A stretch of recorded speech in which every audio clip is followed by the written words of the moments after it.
فيش بيت في رمضان ما بيحبش الوصفة دي، وبالذات خصوصًا يعني في رمضان، لإن العزومات بقى والحاجات اللي أنتم عارفينها دي. كل سنة وأنتم طيبين. أهم حاجة ما تنسوش تصلّوا على النبي في الكومنتات عليه أفضل الصلاة والسلام. ونبدأ بسم الله الرحمن الرحيم. معايا لفتين جلاش، طبعًا أنتم عارفين العزومات بتاعة رمضان، وهو حتى لو مش في رمضان برضه بتعملي الوصفة دي. أنا هاعمل معاكم بلفتين الجلاش وصفتين، يعني يعتبر 3/4 الشعب المصري هيبقى عاملهم أول يوم رمضان. أول حاجة هاجيب معلقتين سمنة ومعلقة زيت وهاحطهم في الميكروويف، وهاجيب بقى إيه بعد ما أسيّحهم، أجيب الصينية بتاعتي اللي هارُص فيها الجلاش، وبابدأ بقى أرُص طبقات الجلاش. يعني أنا عندي الجلاش دوّة باجيبه من الفطاطري، من فرن، مش باجيبه من اللي هو الجاهز من السوبر ماركت. لأ، أنا باجيبه من الفطاطري، بيبقى بصراحة حلو جدًا، وبيبقى كده طازة حتى لو حطيته في الفريزر وجيت بعدها بشوية شِلته، يعني بيومين 3، جيت شِلته من الفريزر يا دوبك باسيبه شوية يفُك وبيبقى بُصّوا يعني طازة كده برضه، والورق مورق كده. بس أهم حاجة يعني يا ريت ما نسيبوش كتير، يا ريت ما نسيبوش كتير. بس كده. المهم حطيت نُص الكمية، وبين كل رقين ورقين باحط رشة كده من السمنة، يعني دهنة كده بالفرشة، دهنة بسيطة. وهاخلّص الكمية كلّها، وعاملة بقى القشطة الكدّابة. القشطة الكدّابة إيه، عبارة عن نُص كيلو حليب ومعلقتين نشا، وبادوّبهم في الحليب، ومعلقتين سكر، معلقتين بس سكر، ذرة فانيليا وبس كده. باحطهم باقلبهم على البارد الأول، وبعدين بارفعهم على النار لغاية لمّا يكوّنوا معايا كده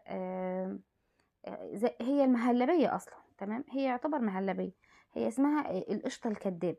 ليه قشطة كدّابة؟ لإن بنعملها بالنشا، وبنعملها زي المهلبية، وعايزة أقول لكم بنحط عليها علبة قشطة، علبة قشطة اللي هي ال200 جرام دي، بس كده.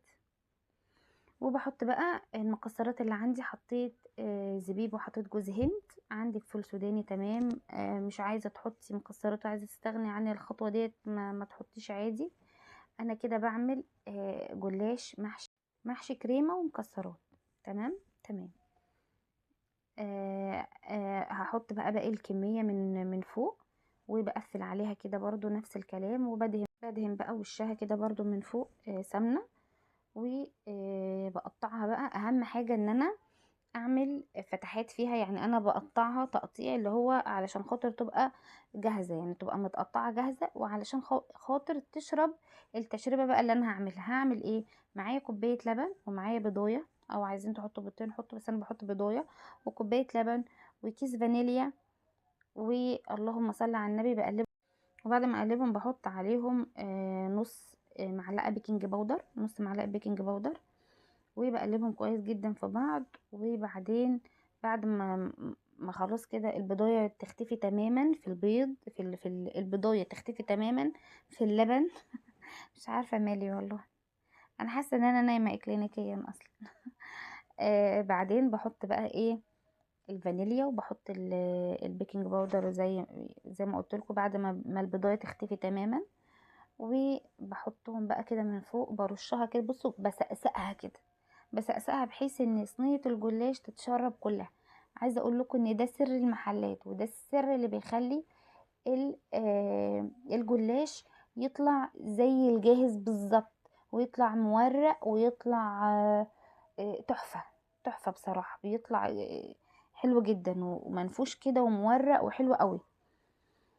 بس بعد ما تتشرب خالص معايا، باحطها في الفرن زي ما قلت لكم، درجة حرارة 180 او 190. في الراس اللي في النص ما بياخدش سوا خالص، يا دوبك يحمر من تحت، وبعدين اديها وش من فوق واطلعها، اكون مجهزه الشربات عباره عن كوبايتين سكر وكوبايه ونص ميه، وعليهم عصره نص ليمونه.